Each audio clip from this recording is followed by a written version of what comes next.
jump right in.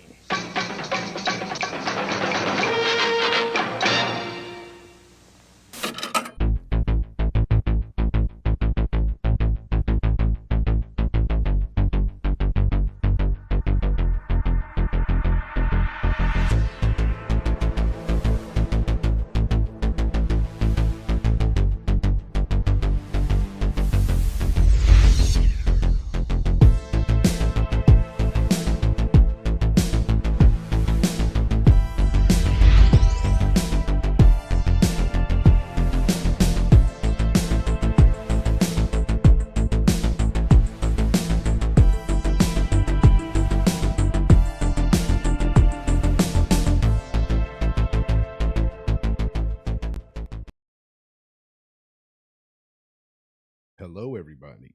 Okay, I think we're live now. Yeah, we are. Well, hello. Welcome to another Games Talk Live, episode 115. And I am here this week, joined, of course, with my co-host, Hargeet I. Welcome, Hargeet. Hey, thanks for having me again, as usual. Of course, but yeah, of course. It's going to be a good one. Let's get into the fun of this week. I've been doing, of course, is writing, and being on podcasts. Why writing and being on podcast? Every freaking day you've been on a podcast. I told Gaz yesterday. I said, "How dare you steal Hargeet on Saturday?" So I'm part of Game On Daily. Yeah, I know. Anyway, I had to take a drink there. It's good to see everybody in the chat. Some awesome people out there. Lotus Esprit, I see you. Biff Rinaldi, Elijah Vasquez, Jeremy Lozon, Stilo Fax. It's Timmy version 2, Sith Lord. Bunch of people out there. Xboxer Mike was in here earlier and he was asking me. He said, a lot of podcasts are out there talking about HellBlade 2 and talking about the 30 frames. Please don't be like them. And I'm like, it's a hot topic. It has to be discussed. I've got a lot to say on it personally, and it's not just, it may not be just what you've heard everywhere else. I don't know. We'll see. Because I've been kind of staying away from a lot of the podcast talk because I don't like to get influenced by other people and what they have to say. I don't know if you're the same way, but sometimes you get like that. Actually, you can't stay away from it. You're on every damn podcast. No, I just go into the podcast. I'll just send me a link and I'll give you my version of it. Yeah. So I was just an ILP. So you've been writing all week. Yep. So what have you been doing? Any gaming this week? Any? Nothing. No gaming at all. It's just been this. I'm on my second to last chapter. I probably have a couple of hours left to finish it up, and then I have to do the proofreading and editing and all that stuff. But it's this close to done. That is pretty fast. Yeah, you must be a great writer. Lotus Esprit, welcome to being a supporter yet again. I appreciate you so much for that. Thank you. For me, I started Liza P. I've never played it before. It's going all right. I've downed 3 bosses, I think, the first 3. And the last one gave me a tough time. I was dying over and over to it. But, it's a Souls-like game, so you got to keep at it. If you're into those things. It's a really, I hear it's good. I hear it's a pretty good game. It's a very good looking game on the PC, of course.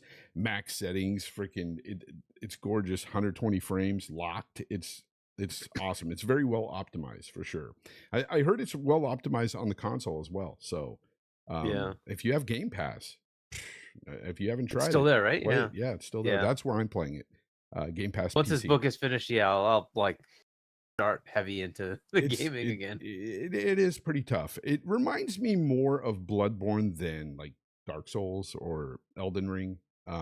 It's kind of got that dark, mysterious look to it.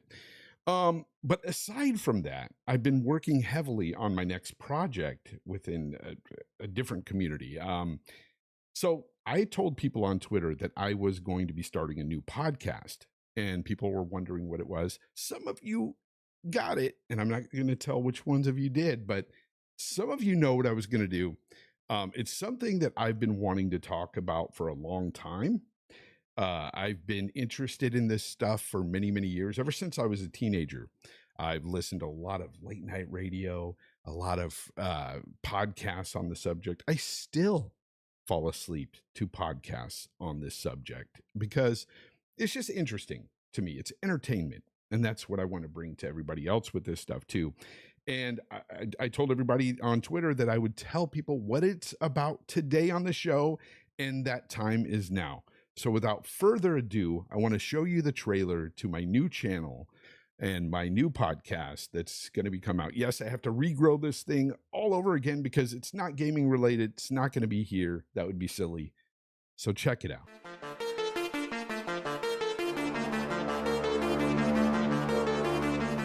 Exploring the bizarre. Unveiling the unseen. Unraveling the unknown. And shedding light on dark realities. Welcome to this mysterious world.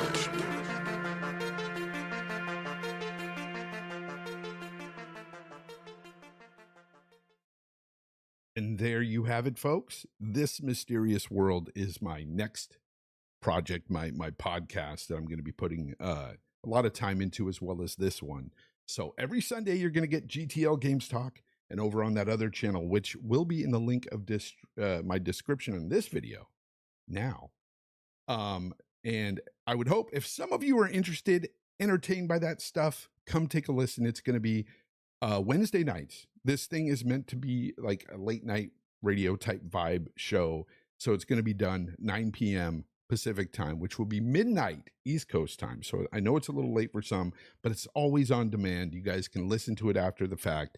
Now, this podcast is going to be all about the weird, the strange, the mysterious, and true in some cases, or some might have you believe. But make no mistake, it's not about trying to convince anybody about any of the subjects that's going to be talked about, but it's going to be about trying to suspend disbelief for an hour and change and listen to some entertaining stories and whatnot. And I'm going to need some help from the audience as well. So I will have a voicemail and I will have an email set up for you to call in or write in, tell me your story, and I might read or play it on the air.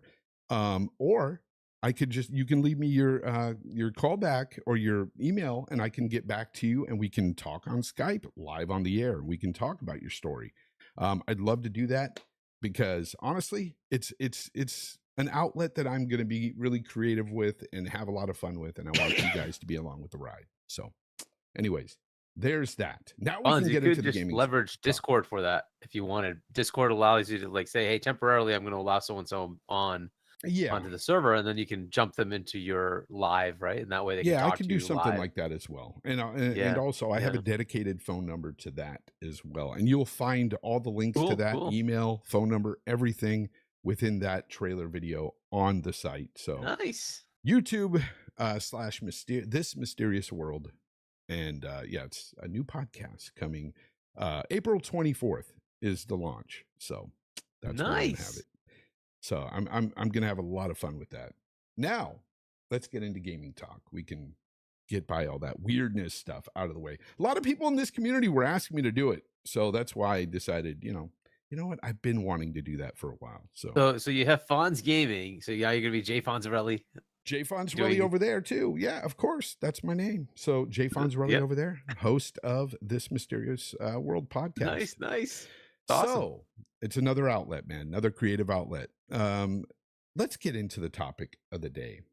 We're going to talk about HellBlade 2, everybody, because this is the biggest topic of the week. Now, of course, HellBlade 2, it's been released, not released, but there's been information released about this title, and it looks really good. And the previews are saying that the game is really good. I mean, everything that I've read from different articles, from GameStop, from Games Radar, a bunch of different places saying that they played a bit of it and they really like what they've played.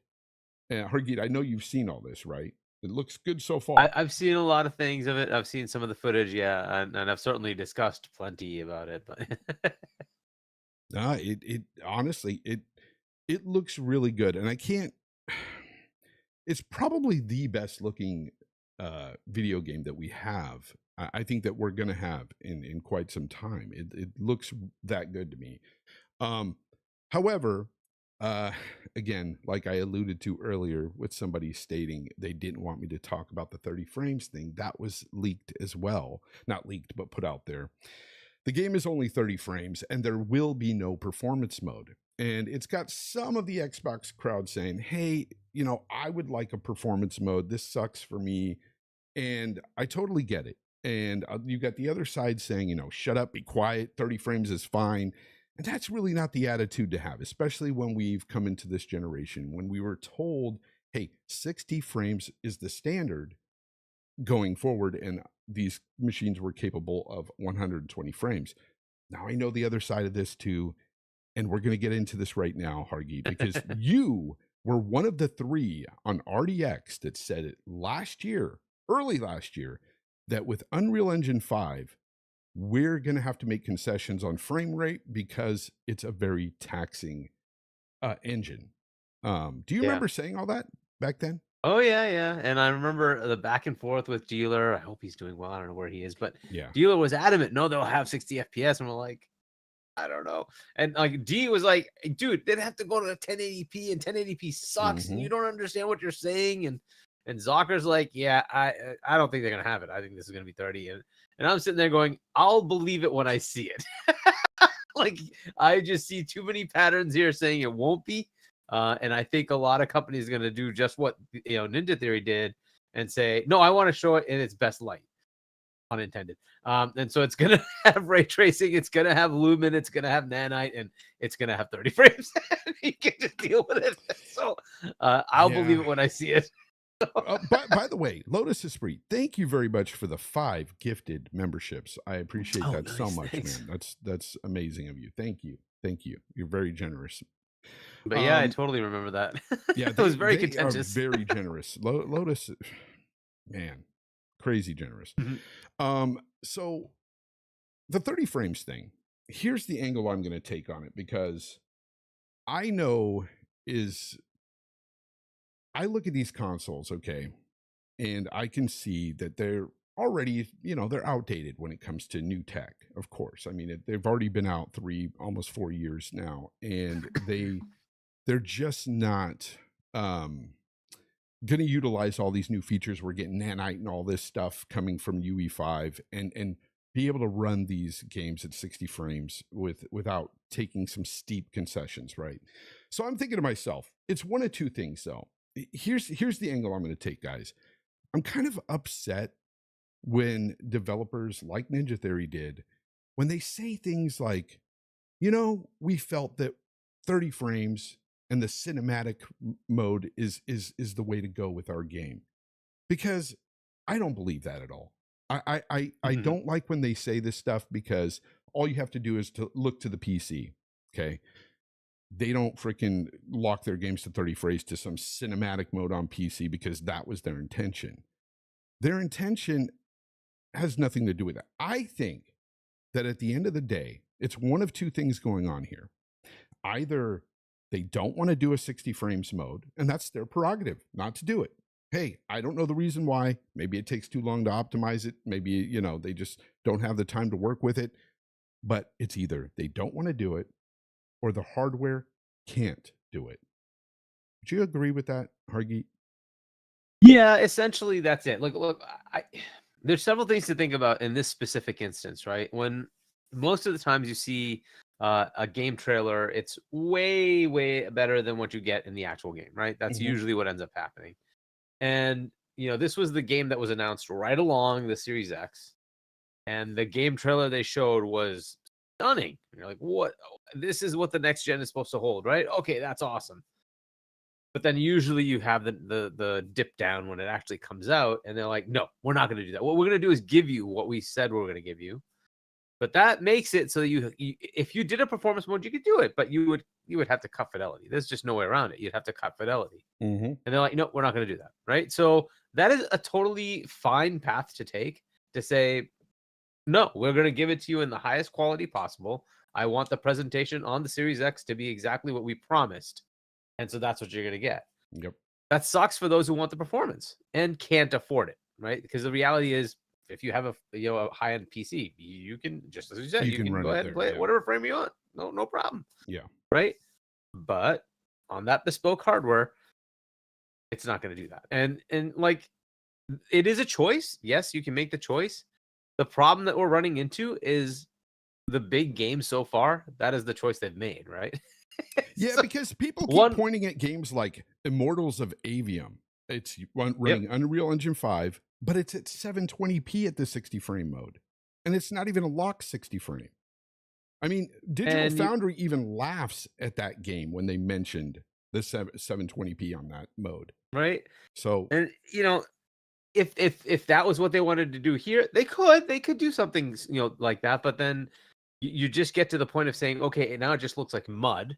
And then the narrative will be the mud. It won't be the, oh, hey, it looks this beautiful. It'll be, why is it so bad? Why is the frame rate tearing? Why, like, this is just horrible. Why are they doing this, right? Series X sucks.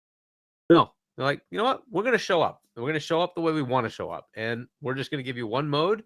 It's going to work as we expect on both the Series S and the Series X. This is what you're going to get. Fair enough, right? I'm okay as long as many other games come out at the same time saying we're at 120 frames, we're at 60 frames, right? Okay. What we've been seeing, well, look, it's all perception. This is the problem, right? Redfall comes out without the 60 FPS mode. It's a stupid Unreal 4 game. Don't worry about what I'm saying. Just do what I tell you. What a pain in the neck. But optics-wise, you get that. Best console, oh, well, it's 30 frames. Then the second one comes out and it's Starfield. And they're like, we're just going to lock it to 30. Oh, my God. Yeah. Okay. And now you get the third game. No, in between we got Forza, which was 60. We got Call of Duty, which was, you know. It's the optics, right? It's the optics of it. And it lends to the whole thing that I've been talking about for weeks now, where casuals, they got that mind share that PlayStation is better because most of their games do have that performance mode. So they don't look into the fact that, oh, it's running on Unreal Engine 5 when these other games on, you know, PlayStation are running engines that were running on the PlayStation 4. They don't think about that stuff. They don't go that deep. They just look at it and go, well, PlayStation 5 is obviously better. They're running their games at 60 frames. Xbox can't do that. Yeah. And the thing is, at the end of the day, it's all about those optics. And that sucks because it does continue to further hurt the brand when they do this stuff.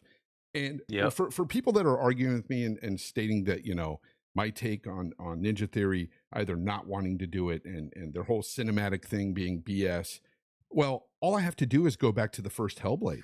The first HellBlade, they talked about it being a cinematic experience on PS4, but yet on the PS4 Pro, it had a 60 frames mode. Why did they implement that there? I don't know why. Maybe because it's better. And there was many articles written about that first game stating that the 60 frames felt so much better with the combat and how the reviewers appreciated that mode over the standard 30 frames mode. It's just, it is what it is, man. Like, I need the developers to stop using that as a tagline. Hey, you know, we want the cinematic experience. Bull crap. That is not what you're going for. That's not the intention. You either don't want to do it or you can't do it. It's especially in a game where you're actually doing combat. If you're actually moving around with combat, then come on, give me a break, right? Yeah. If it is literally cinematic, there are games that are literally cinematic, and you have like, I push X or something like that every now and then, right? Okay, fine. Yeah. Right. Yeah. You want to be cinematic. Like, what was that game? Immortality. Right? Immortality was literally like, it was just live action movie segments, and you're going back and forth in the live action movie segments. If you want to make that 30, because the movie's going to be shot to 24, right? It's 24 frames. So fine, who cares? Because you're not going to, it's not like you're actually moving around in the scene. You're literally just taking movie clips and going back and forth, trying to find pieces in the movie clip to piece together the puzzle, right? Yeah. Fine. That makes sense to me. But otherwise, come on. If you're actually moving the camera around, telling me that 30 is better than 60 or 120. Because I told somebody, like, they're like, oh, it looks fine to me. A game looks fine to me. I'm like, okay. So station your character, you just post up your character somewhere in the middle of the screen, stop. Now pan the camera around your character and tell me if that looks good. Because it doesn't. It's very choppy. It's at the end of the day. You know, I didn't used to believe any of that until I turned it on. Right? Because I didn't have the PC for a long time, right? And then when they offered the 120, I think it was Borderlands like 3, I think it was, that offered 120 frames. But like Mhm. I had played it up to now at 30, right? I turn it on. I'm like, okay, let's turn on 60, and oh, this is pretty fluid. This is pretty good. I doubt I'll ever notice 120. I turn on 120. I'm like, oh my god, this is even way better. I'm never going Yeah, back. you for me, Screw like this.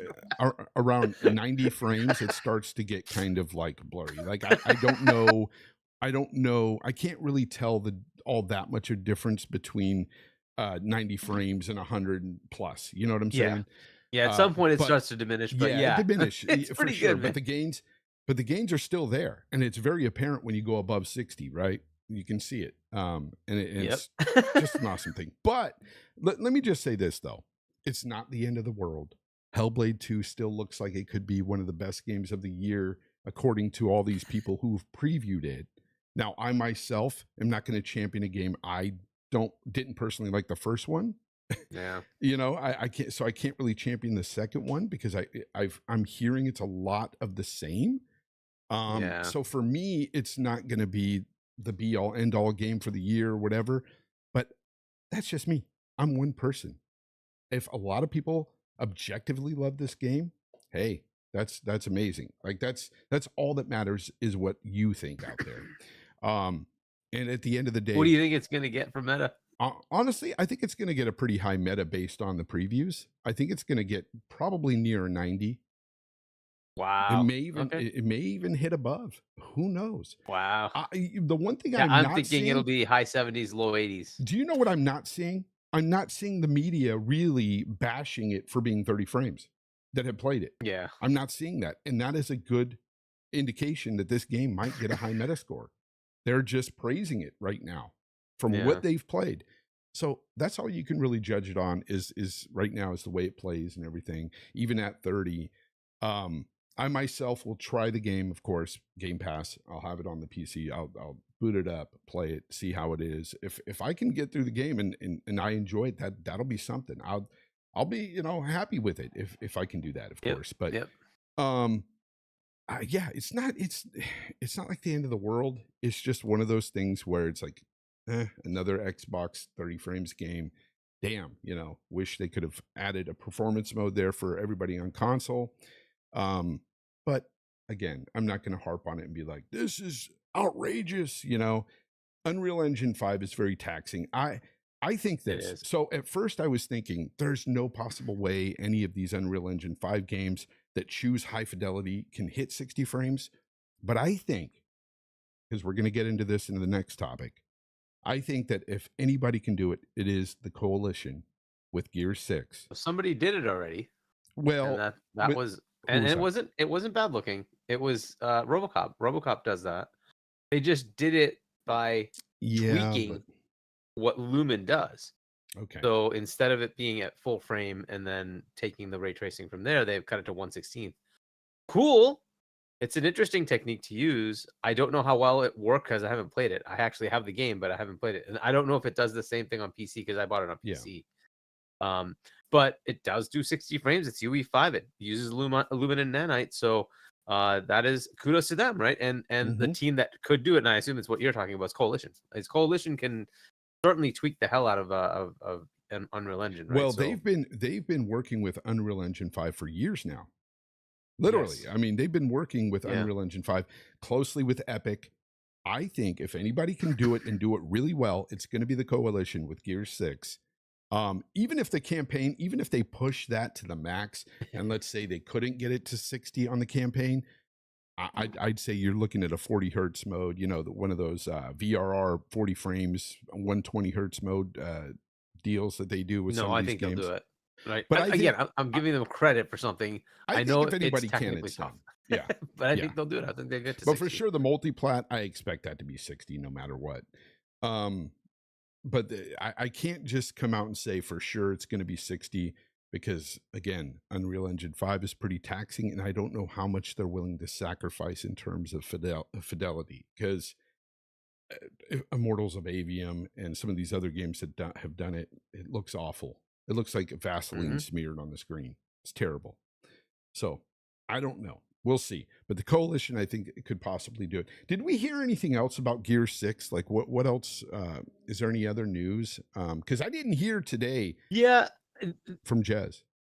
Yeah, nothing new that I've heard of beyond what we've already gotten, which was the, Jeff Grubb on XCast said that it's probable that it's going to be in the June showcase, that there'll be something about Gears. That'd be really exciting. So, I mean, and that's realistic. It's about time, right? Usually, like, they've been pretty quick between their releases, but they wanted to learn UE5. That's what they've been doing, right? The last game was 2019, I want to say. I think that's when Gears 5 came out. So we're at 5 years. Let's say the game comes out in a year or two, right? Usually they tease, and they have a gameplay trailer and then a release, right? Yep. So it's time for the tease, right? So we should get something. So yeah, I think it's about time we get that. And if it's coming out in 2026. That could be a fantastic, assuming again all the stars align and we have that new generation launch. That would be a fantastic, launch title for the next gen, right? So for sure. Thank you. That's all I've heard. Has gifted membership. Yeah, is there anything else? Okay. No, for the Gears 6, look, if it's with the Coalition anyway. The Gears franchise has always been that franchise to me for Xbox that has looked the best. I've always maintained this, whether it be the first time we were on RDX or the first time I was on a podcast and gaming on a PlayStation channel. I remember even arguing with some people over at the PlayStation side that Gears 4 and Gears 5 are some of the best looking games there are, period. Like they rival some of the, Naughty Dogs and whatever when it comes to facial animations in general, the look, the fidelity of the game.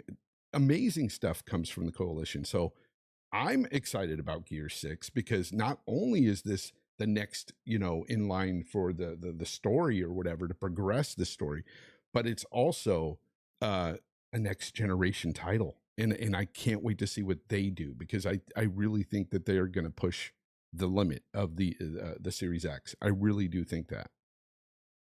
I think it's going to look fantastic. Yeah. Well, and there's the question: if it is a next gen title, it'll be cross gen, I assume, right?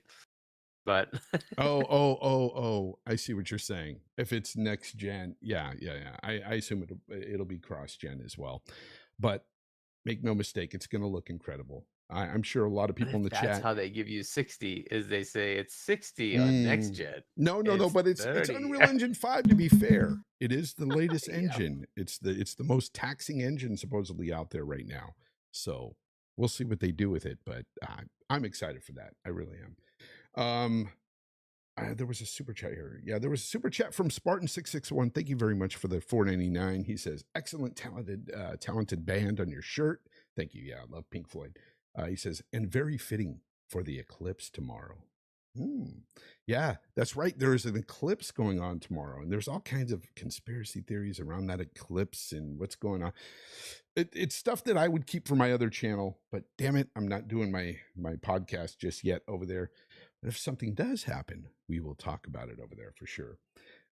Anyways, let's go ahead and talk about the legendary Xbox CVP. That would be Cloud Vice President Kareem Chowdhury is leaving Microsoft, Hargeet. Now, he's been a part of the whole backward compatibility.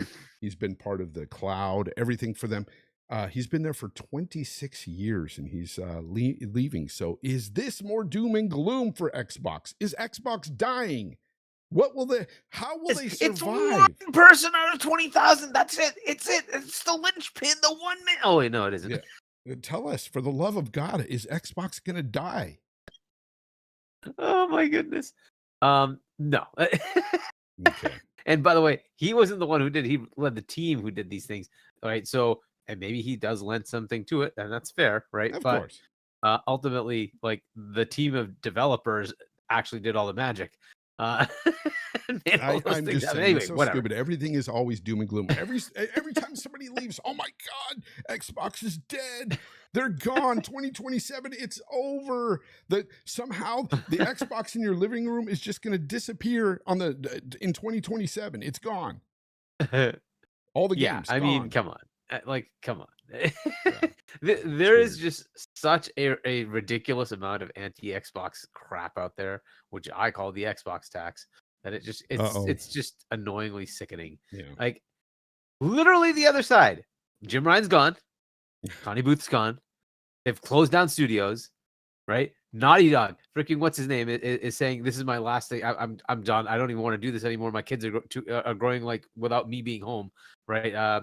What's his name? The guy that does the games at Naughty Dog. I just can't remember his name. Neil Druckmann.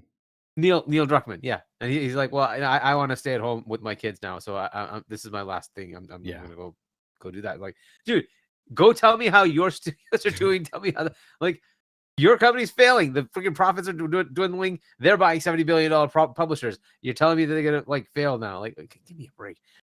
26 years is a long time. I'm sure. Let's see, 26 years. That means it was before Windows 2000, right? Yeah. So he's gotten stock options from that time to now. How many millions do you think he has? At some point, you just say, "Yeah, I'm done." It's like, like how much do you need to bank before you're like, "Yeah, I'm good. I'm just gonna go home." This is not the end of the world. I mean, this situation with Kareem, it's not like leaving a big hole in Xbox or the cloud staff or the backwards compat staff. Matter of fact, didn't they say something? I think something along with this article I read that they were just going to be doing. He was leaving behind something even bigger, that they're looking at doing and stuff in that sector. So. Yeah, and that's fine. Look, I think they said it's something to do with family stuff, even if it wasn't. Yeah, like so who what? cares? Like it's really a non-issue. The company literally has some of the brightest people like on the planet. It's Microsoft, for Pete's sake. So they'll go find. They don't have a problem with that. Just trust me. It's Microsoft. Well, you know what though? Here's I gotta doom and gloom it again. So Xbox President Sarah Bond set up a new team dedicated to game preservation. According to the emails obtained by Windows Central, that's right, Windows Central, Jez Gordon out there, says not only is their team set in place for game preservation, but they've also obtained emails reiterating Xbox's stance on future hardware, Hargeet, stating that they plan on delivering the biggest technical leap in a generation. What do you make of all this? And please let us know, is Xbox dying? But I thought that they wouldn't have any hardware. I thought like there was literally somebody in the chat last week telling us that Xbox is going to die at the end of the year and Phil's going to be gone. Oh, okay. I mean, how many times do they have to reiterate, hey, we have new hardware coming? How many times? I mean, they've got the handheld thing that's out of the bag. They've got this digital white console that's coming. And now this, generational leap of power that's going to be hitting next gen. It's like, duh, of course it's going to be a generational leap. But I'm just saying, at the end of the day, it's supposed to be a big one opinion leap. Piece published on one site means the end of Xbox. I'm like, okay. Yeah. It's Meanwhile, ridiculous. The actual media that does financial analysis is saying Xbox is in a great position. PlayStation is not. Just saying. Ooh, and I'm not happy about that, by the way, but it's a reality. You can just go look. Like, they lost how much on the market? That's what happens. The market analysts look at actual, what are the financials, what are the future holdings of these things, and what is the future pattern, and where they're going to deliver value back to their shareholder. Mm-hmm. And they're saying Microsoft's poised to do really well, and PlayStation is not. So you can go look at the. So I have conversations all the time with people behind the scenes, and it usually starts off like, especially if they're PlayStation guys, right? Because I talk to PlayStation guys too. I mean, there's no harm in that. But sometimes they'll say things like, oh yeah, Xbox, I wouldn't be surprised if they'll be gone in a couple of years. And I'm thinking to myself, have you looked at their financials? Have you looked at what they're making? Like, I mean, and I'm not somebody who is freaking all hype on what these companies make and stuff, but at the end of the day, that's what determines whether or not they stick around or not, is their financials. And their financials are just fine, people. They're really good, in fact, especially being number 3 on the list of Microsoft, sectors that revenue, make a lot of yeah, money. exactly, revenue sources. It's Yeah, ridiculous. it's insane to me that people they're higher than Windows, guys, higher than Windows. Like Windows, the thing that made weird. Microsoft what it is, $1 trillion company. They're higher than I that got a in question revenue. for you here, though. Come Hargeet. on. This is from a member of 14 months. Risk it for the biscuit. He says, "Why would you use Biscuit! data preservation, Hargeet? What's possibly different that would require a full team? They must be armed and ready." Emphasis on arm, by the way. What do you think? Yeah, I mean, it's possible that you leverage it. Look, they're trying to push into it. It's ARM has the one advantage of being better when you're portable, right? When you're on a battery. So Yeah. if they're looking to do portable type devices, it might make sense. I don't know what that means as far as Xbox versus Windows, because look, Windows, they're definitely pushing into that direction, right? Surface on ARM is definitely something they're doing. Windows on ARM is definitely something they're doing. And remember, they're trying to take both of these avenues to say there's an Xbox thing, and then there's also a Windows thing where we want to have our Xbox experience, and potentially bring our Xbox library to Windows, right? That's what Phil was saying. So this ARM thing could be how do we make that happen? A lot of people were all, were bringing up the potential for licensing issues, right? Could you bring your library over because there are licensing issues? Mhm. This could be what they're looking at, right? It's the logistics of how do you do the contracts such that it's never a problem. If you want to play your Xbox games by bringing up the Xbox app on Windows and it's running on ARM, it's running on Intel, it doesn't matter. You can do that, right? And that's something they have to work through. And then the equivalent would be, is my Xbox becomes more Windowsy? What does that mean? Am I allowed to Windowsy, I take like my that. games or not? Right? Yeah. And if that happens, like exactly, it's logistics. I think that's what they're saying. Forward compatibility plus backwards compatibility, right? Mhm. To me, that forward compatibility is making sure that those games can go wherever Xbox is going, wherever Windows is going, and that to me is absolutely the right thing to do. Is make sure this is never an issue going forward, that suddenly, oh, you have to lose like 30, 40, 50 games because some licensing stupidity comes up, right? Not because of technology barriers. So it sounds good to me that this is something they're tackling. They should. It's publisher license agreements, right? Just go through and get that crap out of the way and get it done. It's, by the way, why we don't have everything in backwards compatibility. It's because of licensing stupidities. They're not allowed to do it because, well, the licensee says no. So Yeah. like, okay. Risk It is in the chat saying, this is the conversation we had, Hargeet, the other day. It's like, okay, of course it is. Hargeet's on every damn podcast every day. Yeah, I know. Yeah. By the way, Boba Fett, it's good to see you, brother.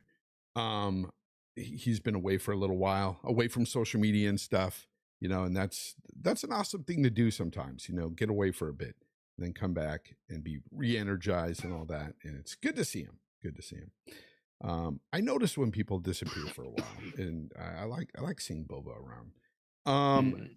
Danny Passion Official, thank you very much for the 2. He says, dropping some love. Thank you, Danny. I appreciate that. Danny's always a good guy, man. Great guy. Yeah, so I don't know, man. I think at the end of the day, Xbox isn't dying. Okay. They're not dying, people. No. And they definitely got a lot of new hardware coming out, and it's just unfortunate, or actually maybe it's fortunate, because honestly, when I look back now and I look at the situation with PS5 Pro coming out, I really don't envy the fact that Xbox is not having a Pro model. I don't, because I don't think it's going to really do that much in terms of frame rates anyway, because again, those marginal upgrades to the CPU really hold back any type of real frame rate gain. And that's just the facts. Even Digital Foundry, notice this, people, go watch a Digital Foundry video. Every time they bring up the PS5 Pro and they bring up frame generation or their PSSR, they chuckle, they laugh. I'm telling you, they do it because they, in regards to frame rates, they do that all the time. When people bring up like, maybe they can get better frame rates on the, the PS5 Pro with the PSSR, and then they look at each other and kind of, and they chuckle. And because they know it's not going to happen. The PSSR is not the be all end all that's going to fix frame rates for, the marginal upgrade to that CPU.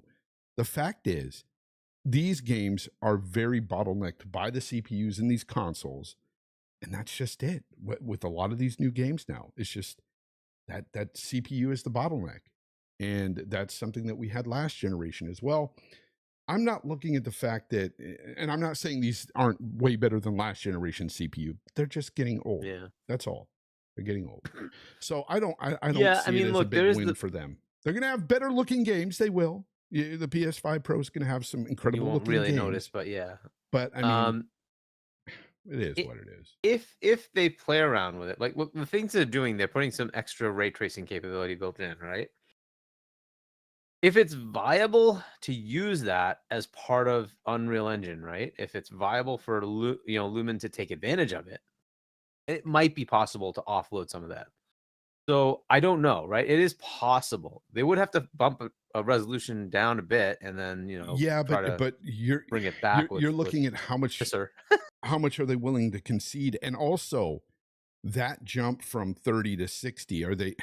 Frame generation is not going to look good at 30 to 60 like that. It's not going to work. Yeah. So that's going to be the problem. It may not. But yeah, it's not as likely. But I wouldn't be surprised. So if it is viable, they could be making that APU specifically to handle UE5. Who knows? That would be a question mark as to whether it comes out, right? When it comes out, we'll see what they do with it. I give Cerny a lot of credit. He's really a very intelligent guy who makes some incredible consoles. But at the end of the day, that's a big leap or a big task to try to ask, hey, can we build our own frame generation, own AI to work to where, we can jump from 30 to 60? That's a big task. That's a big task. Especially when, they're going to be pushing fidelity on that console hard. And again, like you said earlier, the returns are going to be very diminishing when we've already got such great looking games on the Series X, on the PS5. I mean, remember, going into this generation, we were kind of spoiled with the 1X. The 1X hurt this generation in terms of graphic fidelity because we were already hitting 4K, already hitting high settings. The 1X looked incredible. Red Dead Redemption 2 was amazing on the 1X. Amazing looking. So that really hurt. Yep. I don't know. It did really kind of, unfortunately, if we had stayed at the lower tier boxes and then came over to the next gen, it would have been a much bigger jump and we would have actually felt it more. But yeah, you're right. The PS4 Pro and the 1X, they kind of took that away from us as we got the 4K bump already. And then it felt like we actually took a step back. We're like, well, why are these games we had more 60 frames in those, and we had like 4K 30 all the time, and why are we doing 4K 30 again? Like, what's going on? And it is what it is. But it just feels terrible. But yeah. You know what? I see a lot of Sony guys like to talk about, well, this game is 4K 30, laughing, it's on Unreal Engine 5. Again, though, what you guys fail to realize is that all your engines over there are the same engines they were using on the PlayStation 4. There's a difference there. That's why you can have those 60 frames modes on your console now, because those are just beefed up freaking old engines. They're the same things you've been using for a while. And while your games look incredible, I don't take anything away from that. It's just not using a lot of these new features that are being used in these other in Unreal Engine 5 per se, like nanite technology and stuff. I don't think they are using any of that in like The Last of Us 2 even. I don't think anything like that used. Specifically created in UE5. And look, UE5. It's to make the developer's life easier, right? So kudos to the teams at PlayStation, their engine, they make it work well. They do all the same things, but they do it within their engine themselves. UE just does that in a obfuscation way, and that unfortunately is not very tuned. It's taking up a lot of resources. An equivalent from Microsoft's side is idTech. idTech runs fantastic, right? I mean, you got the Call of Duty engine, which is an offshoot of idTech, 120 frames, right? And the graphics look stunning. And you got like Doom Eternal runs at 60 with ray tracing, right? So you can do all that stuff, right? But all the games aren't using it. So Indie will be a idTech game, and also all you have to do is all you have to do is look at Unreal Engine 5 games that we've gotten, like Gotham Knights. It's also 30 on the PlayStation 5. I mean, does that mean the PlayStation 5 sucks? No. It's just the fact that this engine is different. It's a lot more taxing. And this is what I've heard from a lot of developers. And in talking to developers and people out there, they're saying it's not impossible to pull 60 frames off with some of these games. It just takes very well-versed developers in UE5, people that actually know the tech You'd have and to know tweak the features. And this is something and even so Zocker's talked about with me. I see him in the chat. What's up, Zocker? Hey, Zucker. So Coalition, I have higher hopes that they will get 60. Yeah. So we'll see what they do with it. But yeah, it really comes down to saying I know how to do the coding, not the engine, right? So instead of I'm just using sort of Photoshop, they're going behind the scenes and saying I can just tweak it, and this is what they put in for code. I'm going to make it work better. Yeah. That's how they make it actually work, and do what they want for performance. But most developers aren't going to go do that, right? But RoboCop does look pretty good. And by the way, when it runs across the two platforms, and I don't know how many of those, PlayStation enthusiasts talk about this, it runs better on Xbox. Just saying. Yeah, there's some games that run better on one console and then sometimes the other. But I'm just saying, like, at the end of the day, you can take a game like HellBlade and it's not going to run 60 at that fidelity on a PlayStation 5 either. That's my point.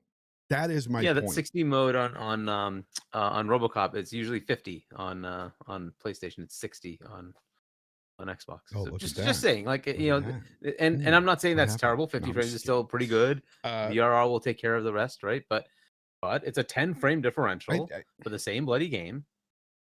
I'm just saying. Yeah, I just hate the BS that's spread out there, that people don't really sit there and think before they talk. And before anybody says anything in my chat here, I've been told this on Twitter and everything already. What do you care? You're on PC.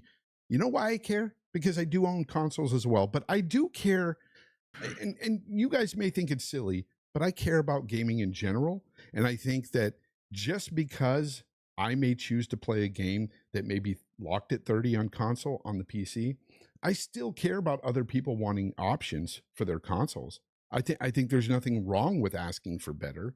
And there's nothing wrong with people like me who will play it on PC asking for better for you. Like, I don't think that's an issue. I don't think that's a problem.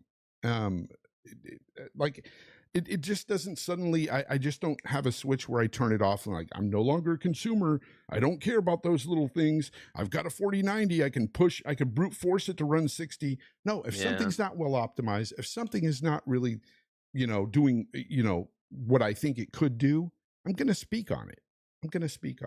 It's ridiculous. Yeah. I mean, ultimately it's better if the engine becomes more efficient, right? And that's really, Epic's got to work on it. Like even Dragon's Dogma 2, that's a UE5, if I understand right, and it can really crawl even on a 4090. I don't even think it's UE5. That's not even UE5. It's not even UE5 because I've heard it can crawl. It can crawl. Yeah, it's a poorly optimized game though, that one. Yeah, and so you just want these engines to do well, and like they should all be optimized.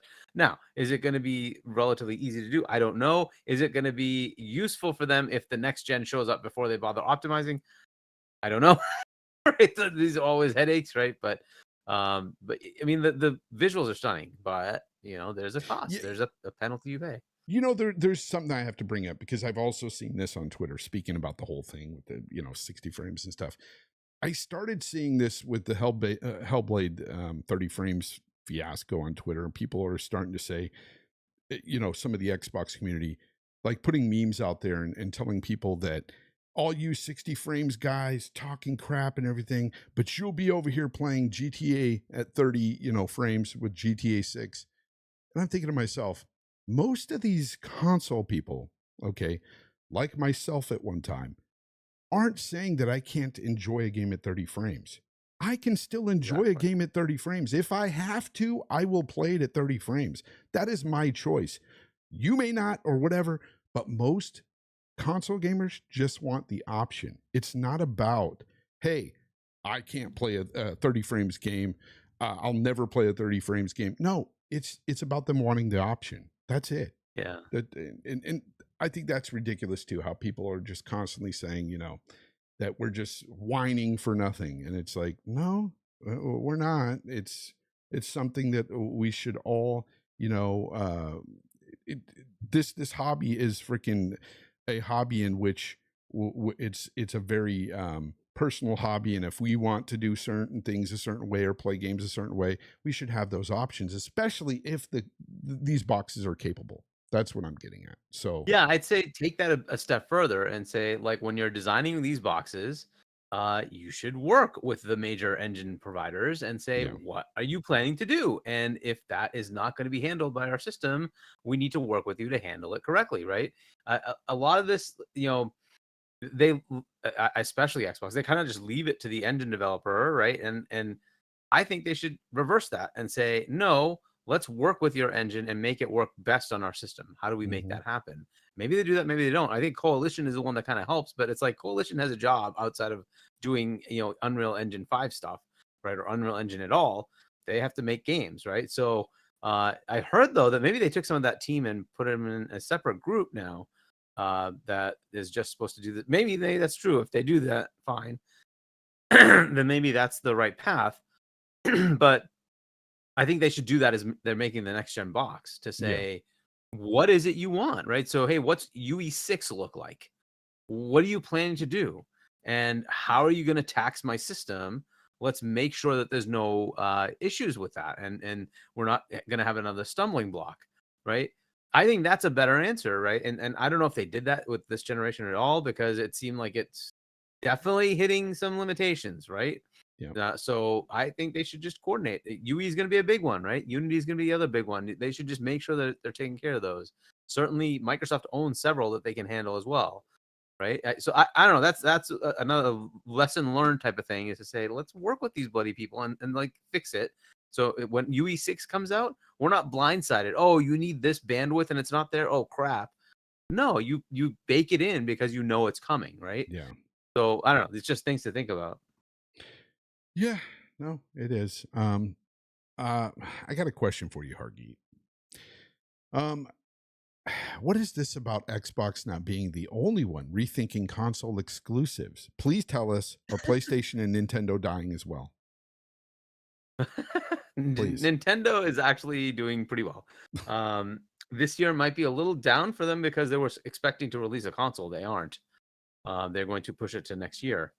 So that'll slow things down a little bit for them. I also don't know if they want to actually release their games for this gen or wait, right? So they might postpone some of their releases that were going to happen this fall. They're going to probably come out next year now. So it'll slow down a bit, but either way, their average is to make in profit 3 billion a year, right? So I don't think they're really hurting. It's fine. For a company, by the way, that has a revenue of like 11, 3 of that is profit. That's pretty insane. So they're doing fine. PlayStation, I mean, you can kind of just see what's happening to them. Their leadership is changing. They're coming out and telling you that we're having profit issues. They lost 10 billion in market value based on their PlayStation specific quarterly report. You just have to look at what's going on. It's they're kind of in more of an issue. They have to pivot away from their games as a service. They're closing studios. They're telling their studios to change from their games as a service games back to what they were doing before. Their big bet on Bungie, it's not really working. Why do you think? Why do you think they pivoted from the gas games thing, where they were going to do 60%? We're going to be gas games. Like, who brought that up to begin with? Like, who do you think like tried to implement that, and then why did they take it away? Like, so there's two potential options. So Yeah, it's all speculation, right? Yeah. So there's two potential options. One is Jim Ryan did, right? Recognizing that, hey, if I don't get into this, you know, games as a service thing, we're going to be in trouble. The other option is Connie did. And so I don't know which one of them it was. you mean the guy who works a controller like this? Yeah, yeah, exactly. I have pictures of that. Where is it? But you know, the potential, it might have been Connie. I don't know, but let me flip it. I think I have to flip it. All right, there we go. So there you go. There he is. I don't know if it's Jim or Connie. But I do know, because we've heard enough rumors about this, that it was not the studios themselves. They did not want to do this. They wanted to continue to make the games that they make, and that has caused stupid. them issues. So I hate that old picture. so there he is, holding the controller. But the switch back, I don't know if that was also Jim or whether that was Hiroki coming in and saying, why are we spending all this money on stuff that we don't have any idea if it's going to work? The idea of a gas game, and we all knew this, right, is that they make 10 or 12 of them, and maybe one or two of those would actually take, right? So that's a lot of expense, right, to potentially get something where you might get a hit that may make its money back. Right. And that's kind of what Hiroki had to come in and say, well, why are we doing that? Like, I kind of need to make profits. So, you have his quote? No, it's not. All right. I was trying to pull something up. It didn't work. It didn't. So I think that's, that pivot probably happened based on where things were like 5-8 years ago, as things were ramping up in the live service game thing. But it's hard to displace what's there, right? If you look at the top 10s across the platforms, it's Fortnite, it's Fortnite, it's Fortnite, it's Fortnite, it's Minecraft, it's Call of Duty, it's like, it's the same ones we always see. And you can have disruptions, but Helldivers, for instance, do you think is going to displace like Apex or CSGO or Fortnite? No, but it's doing really well for them. Not. And you know what? I give them a lot of kudos for Helldivers too, even though it's Yeah, not my at type least of it's game doing well, necessarily. which is great. Damn, Yeah. that game is doing really well. And I attribute a lot of its success to that development team, Arrowhead. They are a phenomenal team, and they are listening to their player base. That is the key. And adding appropriate content, They're right? adding things that they're being asked to add. And Yeah. you know, speaking of which, I have to bring this up really quickly. So just the other day, there was a hacker that hacked Helldivers 2 and hacked in as one of the directors of Helldivers at Arrowhead. He hacked in as him and dropped like a vehicle for the party he was with to use in the game. And rather than ban him or get pissed off, the guy who actually, the director he was acting as, said, you know what? I'm glad he just went in there and had a good time. And I was just like, whoa, who does that? Like, what a great team. Like, you'd think that this team would be so mad and just ban him, and they didn't. That's incredible. Yeah. That's incredible. But yeah, so that, like, so I don't know what happened with Factions, right? Was that they were having fun with it, but apparently it wasn't going to have the live capability because it requires a lot of people. Maybe that's what they realized was like, hey, to make a live game, you need creators, like content creators. What are you going to do to make that happen? So I don't know. Maybe they just said, we can't have that much because we just can't afford it, right? Where do we get the revenue for that? So they pivoted back. Now I don't know what that means for all those games. Like there was a Marvel one, right? The Spider-Man. They did cancel several unannounced games as well. Yeah, so and that's kind of disappointing, right? But there was also a Twisted Metal that's gone. When I first heard that they were going to bring back Twisted Metal, I wasn't really having any kind of high hopes for that thing. Not just for myself, but I wasn't thinking that was going to do very well, because most of these car battle games and everything, we've just got to the point where, like, I think after the 90s, they just didn't do well anymore. These car battle games, I mean, think about it. Even stuff like Wreckfest that comes out and stuff, not many people play it. They just don't. So to counter that, Rocket League does do. Yeah, but that's soccer cars basically. So it's right. Different. So a twist that makes it more fun, right? That's what they have to do. But Destruction All Stars did not do well. Failed miserably. Failed miserably. So this is kind of the problem, right? So I don't know if it's gonna really be easy to pivot, but the decision to go with every studio make 10 of these things, I'm like, okay, that doesn't sound like a great idea, but more power to you. And apparently, as expected, it failed miserably, and now the leadership's gone. So I don't know if it was Jim, if it was Connie, whoever said it, but they're both gone. It doesn't really matter.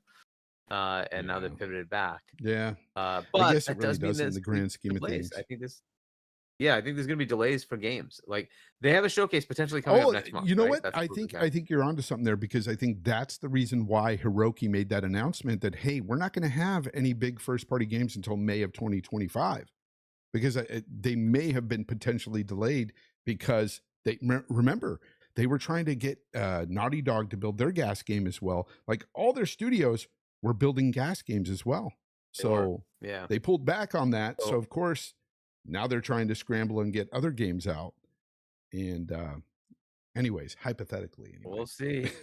I don't know. Do you have high hopes for this May showcase for PlayStation?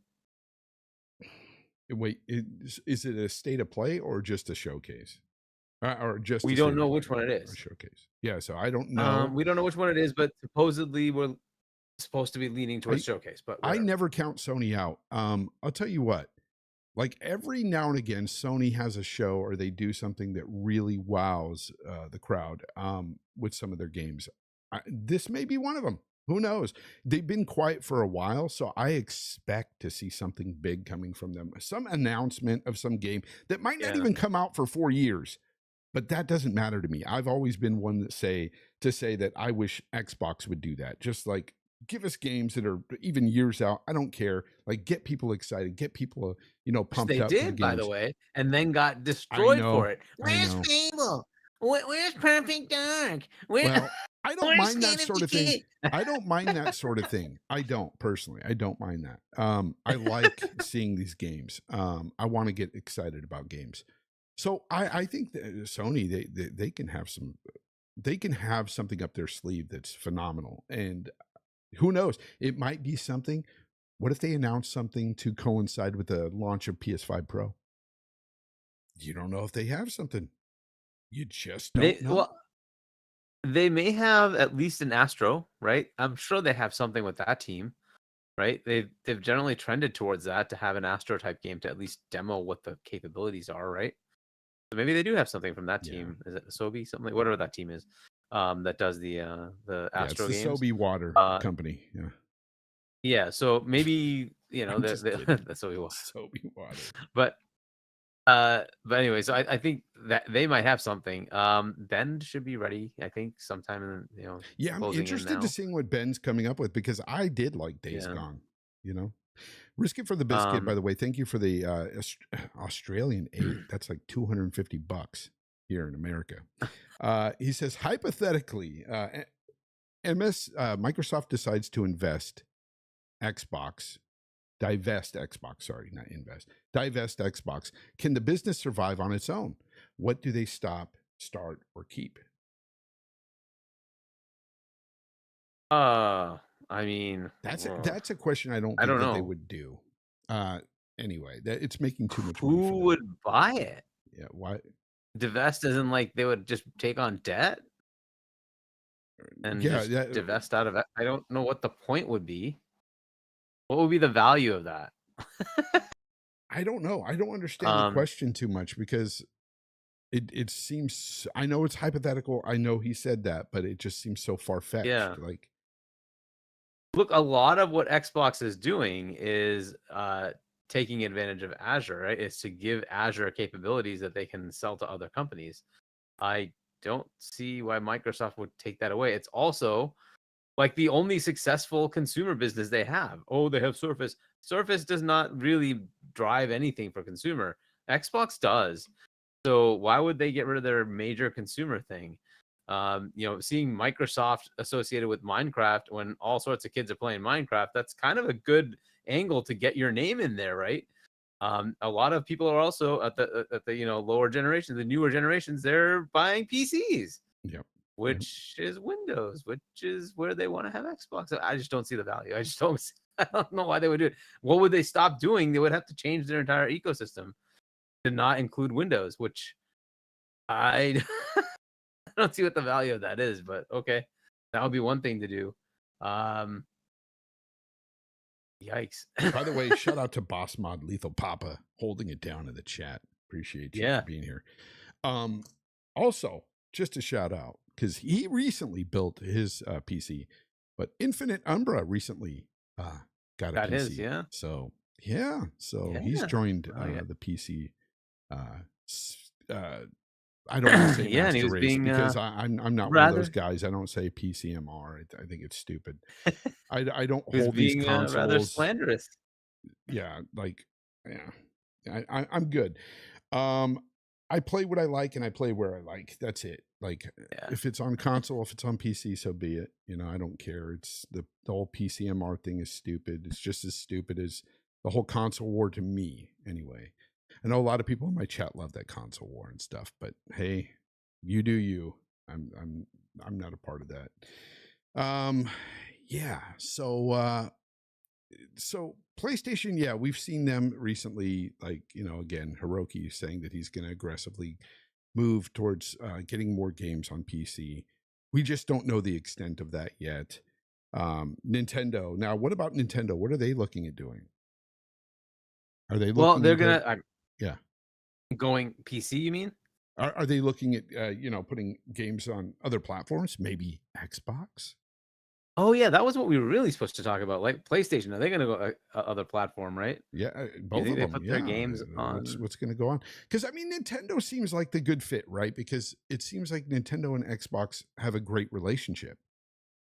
You would think that Nintendo doesn't put their stuff anywhere else. I know. Oh well, that's been their problem, and they don't have an impetus. They do right? create mobile games, don't they? They have like Mario and stuff on mobile. They did one and it didn't do well, and I don't know if they've done much else, right? So there was one big game that did really, really, really, really well, which was Pokemon Go, right? That did extremely well, and I think it's still actually active. And then they did was it called Mario Go or something like that? And it didn't do well at all. So and then they kind of just slowed down. Yeah, I don't think they've really done much since then. But yeah, so they do need to get there eventually too. But I mean, they have no impetus, right? Like literally, like if you see, you've seen the top 10s, right? Yeah, the difference between like Nintendo and PlayStation and Xbox is there's a wide margin there, because you've got Nintendo. Basically, it's their exclusives that is the appeal, because they have no real third-party developer, right? It's like the third party that does go there. It's like the other Nintendo games and stuff. They don't get the CODs, they don't get the Fortnites and stuff. Actually, they do have Fortnite. But they're gonna have that now. They do have Fortnite. Yeah, sorry to say, they don't have COD and stuff. But they're gonna have COD. That is going to be a big thing for Nintendo going forward with their next generation, because they're gonna actually have really big third-party games hitting their console or their handheld, their next one. And that's going to be a really big difference for them. And man, it's just going to get them to be on top even more. I mean, the revenue that they're going to get is going to be tremendous from gaining all those third-party games. It's going to be huge for them, because they already do huge just with their exclusives. And that's what I was saying is the difference with Xbox and PlayStation. It's not about the exclusives. It's one thing that, we've argued for a long time with PlayStation guys is, hey, you have great exclusives, yes, but that is not the reason why everybody buys a PlayStation. And it'll tell you month in, month out, the top rated games on PlayStation, it's always the CODs, the Fortnites, and those sort of games. So just is what it is. It'll be interesting to see what Nintendo does, though, with their next console. Albert G says, yeah, I mean, it's gonna have those third parties, but if you looked at the top 10, I don't know if you saw the top 10 chart. I just discorded it to you. Albert G says that by revenue, SIE makes more than everyone. Then it's Tencent. Then in third place is Microsoft. Yeah, revenue doesn't matter. It's profit that matters. It really doesn't. It's unfortunate. You can make a lot if you just don't make any profits. It doesn't matter, right? If you're spending more than you're making, it's a problem, right? So the money has to stay. It can't just go out the door. There, Albert. So sorry, bud. Right, and that's just the way it is. Yeah, but I don't know if you've seen this top 10 thing. No, what's the top 10? Oh, I sent it to you in Discord. It's the top 10 monthly active users for 2023 per platform. Okay. And this just solidifies why Switch or Nintendo just doesn't need to care, right? It's you can look at the all the games that are there. Yes, Fortnite is still number one, but then it's Zelda, Mario Kart, Minecraft from Xbox, but then Pokemon, Fall Guys, Animal Crossing, Hogwarts, and then Smash, right? Like the majority of those games are theirs. You look at PlayStation, zero PlayStation games, PlayStation games. Yeah, no, in their top 10. And Albert, that's not to take away that the fact that they don't earn a lot of revenue there, but the fact remains is they make most of their revenue off of multiplayer and microtransactions. Period. It's not their exclusive games they make most of the money on. It's actually microtransactions first. Yeah, that's just the way it is with everybody, pretty much. Yeah, he'll argue with you forever. He says no, SIE still makes oh my more god, and people less. are just so like out of it. Like honestly, Who spent 70 billion? 70 billion. They have 500 billion sitting in a bank. It's do you understand anything about economics? Seriously, dude. Yeah. They just spent 100 on freaking AI. Nobody's saying it's a totally different world. He's saying that there's more profit going into the bank account of Xbox and Nintendo even. But nope, he's going to keep saying this because they're just stuck in their own little world. Yeah. Go look at Wall Street and see what they're saying. Don't come to us. Seriously, go to Wall Street and see what they're saying. You don't lose 10 billion in freaking valuation because no, they're making so much money. No, generally people like that. If you're making money, they give you more so that you get more. You know, their stocks usually go way up when they make a lot of money. They a lot of profit, I'll say. In the same time, Microsoft stock is like skyrocketing. Like, what are you talking about? I don't really okay, so the 70 billion is a big take, right? It's a big expenditure. But at the end of the day, Albert, you're not understanding what they took on. Like the fact that Call of Duty, and even Call of Duty aside, freaking King alone on what they make is going to make them the money back. I don't understand the logic here. I don't know what we're arguing. It's really stupid. People think like if you let's say I buy a house, right? I now have an asset. Hold on, Hargeet. I'm astonished at just how stupid one man can actually be. All right, there you go. That's from your ex. So if I buy a house, I have an asset of value. The assumption here is that I need to make money on that. No, you don't. Like you have the asset. Right? You can make revenue from that asset. That doesn't mean it has to give you an ROI of the entire $70 billion. That's a stupid thing. Why? Because you could sell the asset. The asset is a value itself. You have the asset on the books. Just like you own a building. It doesn't mean you have to make the money back on that building. It means you have the building. You can sell the building. It's It's not the same thing. I'll say this. if they were really turning all that revenue into profit, Albert, Hiroki wouldn't be talking about hitting PC more aggressively. They wouldn't be looking to other platforms, period. They just wouldn't. Yeah, I don't know where he's getting those ideas. Like they're literally crying that they're in trouble. These companies, like, right? What are you talking about? Here's the thing. Out of all of these companies, Hargeet, Sony is the one company that wouldn't freaking want to put their stuff on anywhere else. They wouldn't want to put it on any other platform. In Nintendo, I'll be fair, Nintendo. Well, Nintendo too. But they used to pride themselves on really promoting that console of theirs, generation in, generation out.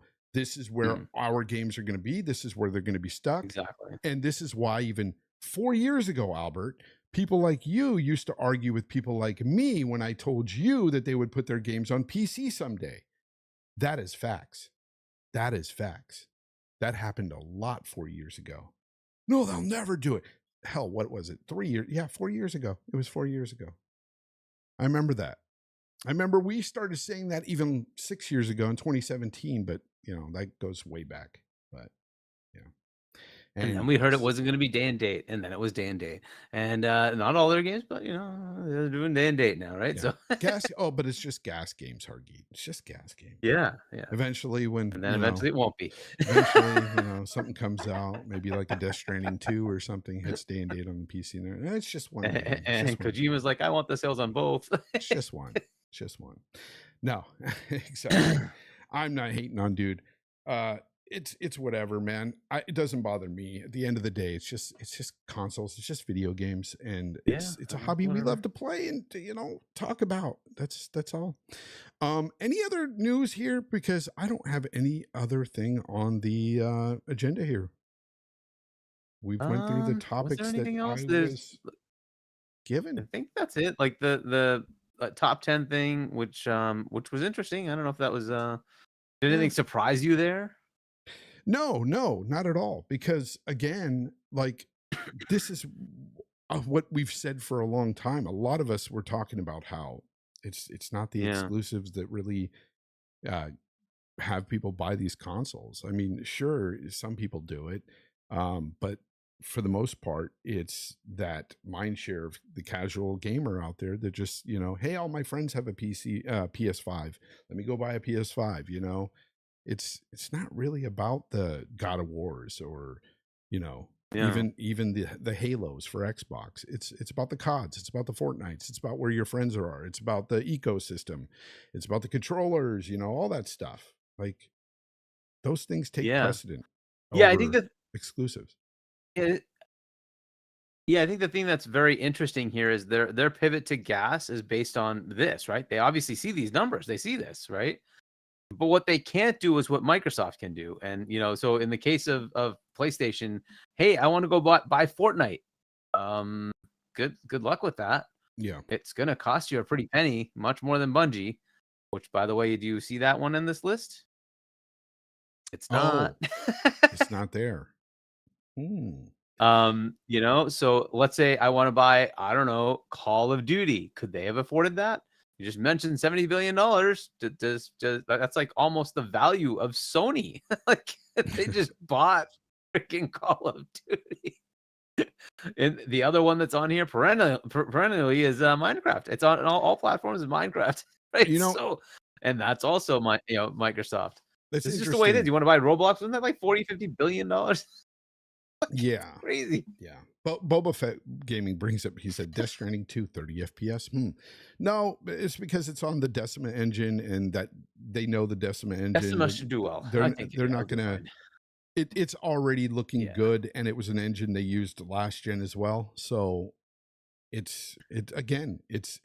could be a cross-gen game if they wanted it to be, Of course, they're going to push fidelity there with the Decima engine, but it's not to the point where it's like UE5 and it being very taxing and everything. They're going to have a 60 frames mode there for sure.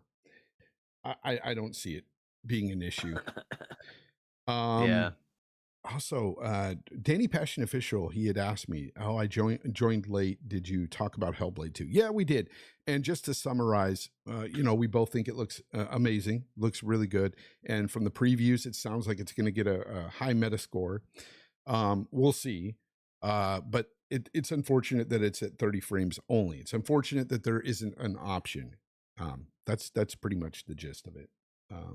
But no, it looks like it's going to be a good game for a lot of people. Lotus Esprit says, no, don't scare me like that. Death Stranding 2 better be 60 frames on the Pro. No, Lotus, I think it will be. I think it will be. You have no problem with the Decima engine and stuff. And it, again, the first game looked really good, so it is what it is. It's a great engine. The Decima engine is really a good engine.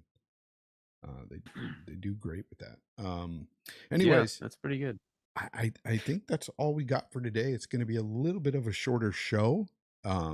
Again, hey guys, it's been a blast. I'm glad that we had the chat. Albert G, thank you for coming by and blessing us with your knowledge of the industry and business.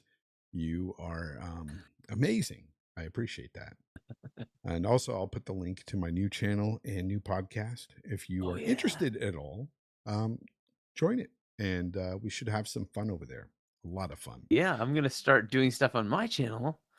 So, but after the book is done. Nice. So, you should put the drop that in here. Yep. Copy Definitely. link. subscribe away, and I should hopefully have stuff in there. Hopefully by the end of the month, I'll start doing stuff. Again, my new podcast, it's not to convince anybody of anything, but it's just a place I want you to be able to sit back, relax, and, let your skepticism like take a back seat to entertainment. That's what it's going to be. It's just going to be entertaining. It's going to be fun. I'm going to give you weird news of the week, and then I'm going to go into a special topic every week, talk about something. Could be UFO related, could be, conspiracy theory, could be just a plethora of all kinds of different things out there. There's so much to talk about in that genre. So if you're interested, check it out. This Mysterious World. It will happen on the 24th of this month. Anyways, guys, with that said, I want to thank Hargeet. Thank you for another week. It's been awesome. Let everybody know where they can find you next. And I'm glad you put your channel there because, again, you're going to start doing stuff there. And that's a great thing, man. I'm glad to hear it. Yeah. My next podcast should just be Booms. So it'll be Wednesday at 7 p.m. U.S. Eastern Time on Double Barrel Gaming. So I'll see you guys there, and then we'll go from there. I think it's on. It's a night shift on Point for Gamers, which is C Money and Doodle. That's 6 p.m. U.S. Eastern on Friday, and then we'll be back here. So, gotcha next. I just have to read. Face 23 BKNY with a late $20 super chat saying, "Fonz PS5 players don't go to play on PC."